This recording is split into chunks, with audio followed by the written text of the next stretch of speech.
Çalışma vizesi başvurunuz neden reddediliyor? Çoğu kişi aynı hataları yaptığı için çalışma vizesi alamıyor.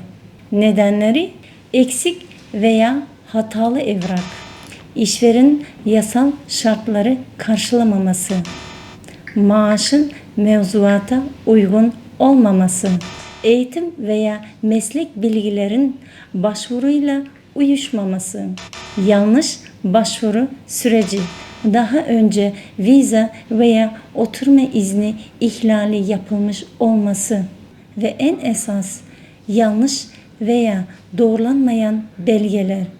Bu nedenle vize reddi alınması çok yüksektir. Unutmayın, bir çalışma vizesi reddi gelecekteki başvurunuzu olumsuz etkileyebilir. Bu yüzden başvurunuzu ilk seferde doğru ve eksiksiz hazırlanmanız çok önemlidir. Siz de çalışma vizesi başvurunuzu güvenle yapmak ve red riskini en aza indirmek istiyorsanız, Alazim danışmanlığı olarak başvuru sürecinizin her aşamasında profesyonel destek sunuyoruz. O yüzden çalışma vizesi için mutlaka Alazim danışmanlığına yüz tutun. Bizimle iletişime geçin, başvuru sürecinizi birlikte takip edelim.